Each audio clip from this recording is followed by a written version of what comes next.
রাখতে হবে যে আল্লাহ আল্লাহ রাসূলের বিপক্ষে দাঁড়াবে, সে আপনার ভাই হোক না কেন, আপনার বাবা হোক না কেন, আপনার পরিবারের কেউ হোক না কেন, তার বিপক্ষে আপনাকে দণ্ডায়মান হতে হবে।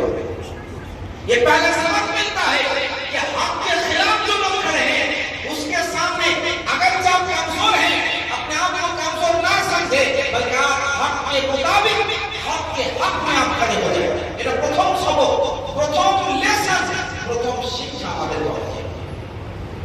এই কারবালার ঘটনা থেকে দ্বিতীয় শিক্ষা আমাদের পাওয়া যায়। দ্বিতীয় শিক্ষা কি জানেন?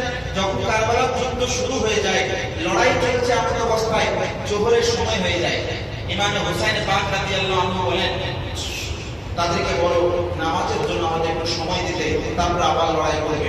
ইমাম আলী মাকাম রাদিয়াল্লাহু তাআলা আনহু দিকে তারা তখন চেয়ে বলে নামাজ কবুল নেই হোগি, নামাজ পড়লে কি হোগা? তখন ইমাম হুসাইন পাক রাদিয়াল্লাহু আনহুর পক্ষের মানুষ